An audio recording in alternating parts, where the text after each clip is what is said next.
नमस्कार दोस्तों, scary story official में आप सबका स्वागत है।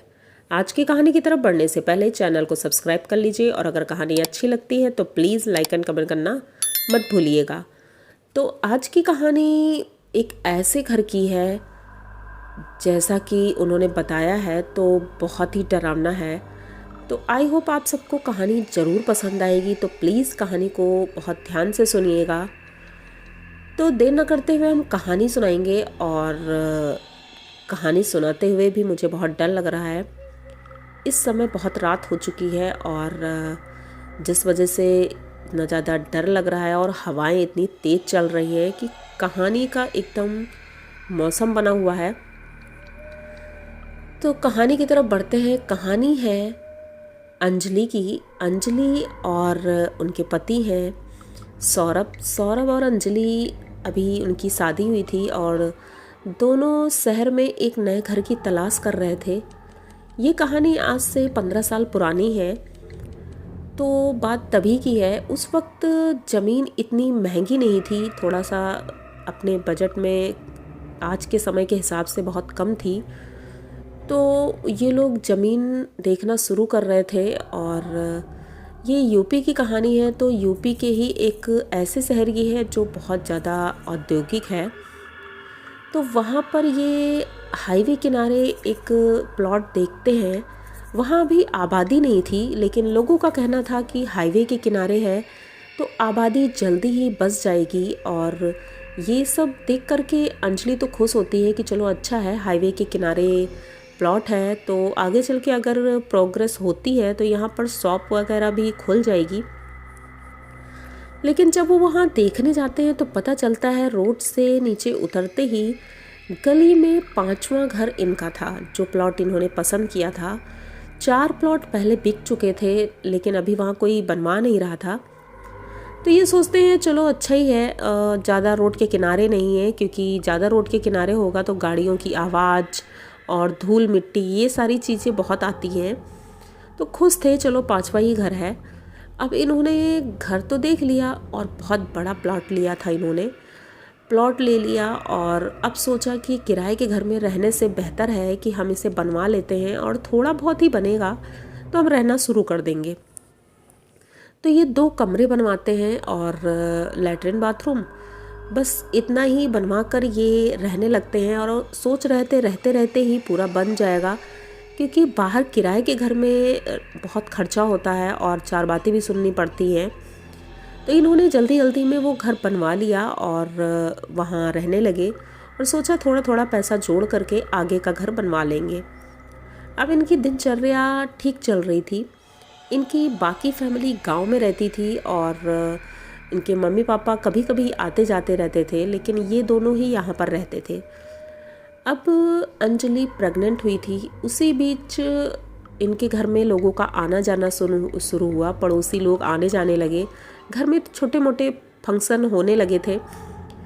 तभी एक जो पीछे की लाइन में कुछ लोगों ने घर बनवाए थे, दूर दूर एक एक दो दो लोगों ने। तो उनमें से एक लोग आई और बातों ही बातों में उन्होंने बताया कि जहाँ पर आपका घर बना हुआ है, यहाँ पर सुना है बहुत पहले अंग्रेज़ों के समय पर एक कुआं था बहुत बड़ा, और उस कुएं में उस वक्त लाशें वगैरह डाली जाती थी।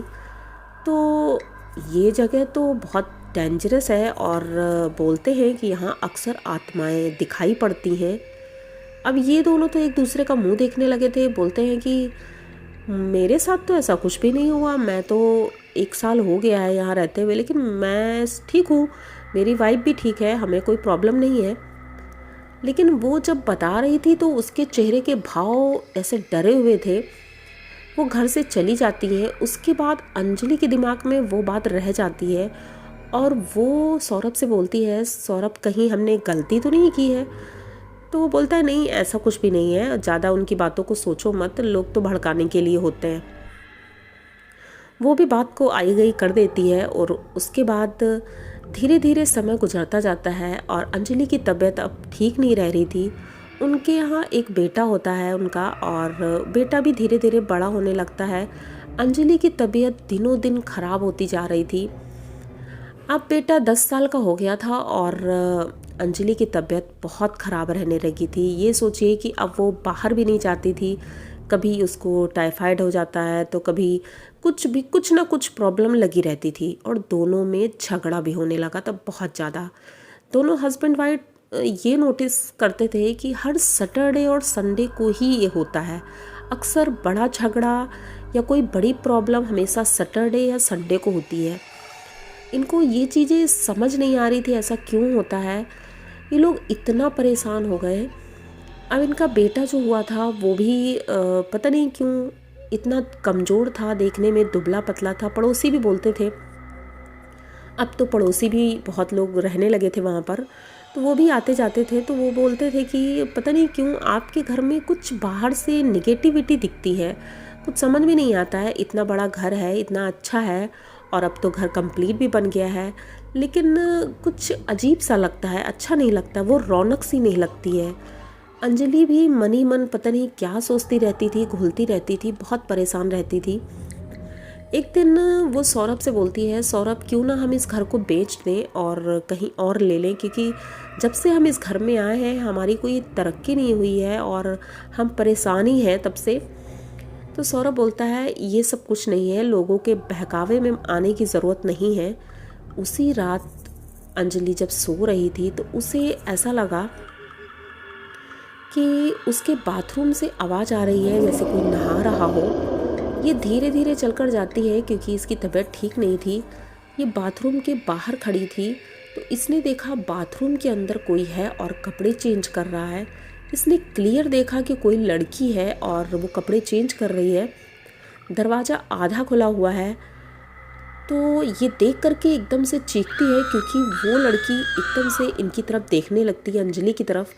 अंजलि बहुत तेज़ी से चीखी थी। सौरभ दौड़ कर आते हैं और पूछते हैं क्या हुआ है, तो वो बोलती है कि देखो बाथरूम में कोई है।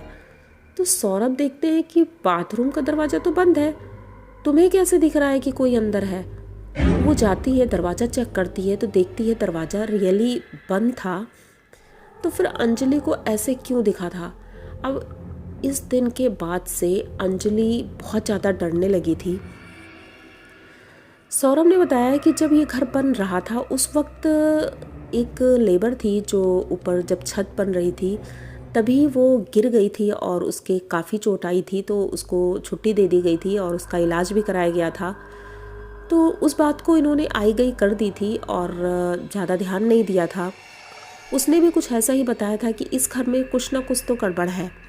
इन्होंने पूजा भी करवाई कई बार, गृह प्रवेश भी करवाया था अच्छे से पंडित जी को बुला करके, और उसके बाद भी शांति पूजा कई बार करवाई है घर में, गृह शांति पूजा। लेकिन इनके घर में कोई असर नहीं हो रहा था। ये लोग इतना परेशान हो रहे हैं और अब तो ये सोचिए अंजलि को क्लियर दिखता है, कभी भी किसी भी कमरे में कोई ना कोई इसको दिख जाता है। और अब ये इसकी आदत में हो गया है क्योंकि इतने लोग आ चुके हैं घर में देखने के लिए, इसे सुधारने के लिए, लेकिन ना तो ये सही हो पा रहा है और ना ही अंजलि की तबीयत में कुछ सुधार है।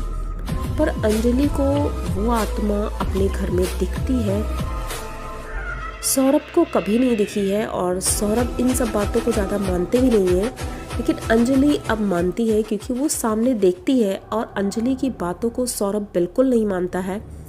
इसी वजह से इन लोगों में और भी लड़ाई होती है। तो अंजलि कहती है कि जब मेरी जान चली जाएगी शायद तो तभी तुम मेरा विश्वास करोगे। लेकिन सौरभ पता नहीं क्यों इसकी बातों को उस समय तो बोल देते हैं, हाँ हाँ ठीक है तुम जो बोल रही हो ठीक है, लेकिन जब उसको खुद नहीं दिख रहा है कुछ तो वो कैसे विश्वास कर ले। ये बात थोड़ा अजीब लगती है। लेकिन अब एक बंदा बोल रहा है, उसको हम पागल भी नहीं बोल सकते हैं क्योंकि वो कोई पागल नहीं है, वो अच्छी है और ठीक ठाक है, बस बीमार है। और बीमारी भी कोई ऐसी कोई बड़ी नहीं है, लेकिन हाँ अस्वस्थ रहती हैं, तबीयत ठीक नहीं रहती है उनकी। उनका बेटा भी ज़्यादा स्वस्थ नहीं रहता है, खाना नहीं खाता है समय से, लेकिन वो भी ठीक है। पर ये आत्मा है किसकी, कौन है, ये आज दिन तक इन्हें समझ में नहीं आया। एक पंडित जी आए थे जिन्होंने बताया कि इस घर में बहुत पुरानी समय की आत्माएं हैं जो अभी की नहीं है और उस समय की आत्माएं, उन्होंने इसे अपना घर बना रखा है और तुम लोग यहाँ रह रहे हो, तो ये उन्हें बर्दाश्त नहीं हो रहा है, ये तुम लोगों को यहाँ से भगाना चाहती हैं। तो या तो तुम लोग इस घर को बेच दो या फिर इस घर में रहो, तो फिर इन सब के साथ ही रहना पड़ेगा क्योंकि उन्हें निकालना आसान नहीं है। तो अब ये लोग उसी घर में उन्हीं आत्माओं के साथ रह रहे हैं और ये अभी की बात है और आज भी इतने साल हो गए हैं ये लोग उन्हीं आत्माओं के साथ घर में रह रहे हैं। हाँ, कोई ज़्यादा किसी की वैसे हानि नहीं हुई है, लेकिन बीमार सभी रहते हैं। घर में कोई प्रोन्नति नहीं है, बच्चे भी अब बड़े हो रहे हैं। 2 बच्चे हो गए हैं इनके, लेकिन दोनों कोई ज़्यादा अच्छे नहीं हैं। हाँ, पढ़ाई में अच्छे थे लेकिन अभी आगे कुछ प्रोग्रेस नहीं दिख रही है। और अंजलि अभी भी बीमारी रहती है। सौरभ की भी नॉर्मल जॉब चल रही है, बस खाना पीना चल रहा है। तो अब ये लोग सलूशन ढूंढ रहे हैं, लेकिन इस चीज़ का कोई सलूशन नहीं मिल रहा है। तो आप लोगों के पास अगर कोई सलूशन है तो प्लीज़ ज़रूर बताइएगा, क्योंकि ये लोग बहुत परेशान हैं। और आप लोगों को ये कहानी कैसी लगी? अगर अच्छी लगी हो तो प्लीज़ चैनल को सपोर्ट करिए, सब्सक्राइब करिए, लाइक कमेंट करिए, शेयर करिए और बने रहिए हमारे साथ। इसी तरह की नई और अनोखी कहानियाँ मैं लेके आती रहती हूँ। तो मिलते हैं फिर किसी नई कहानी के साथ, तब तक के लिए डरते रहिए।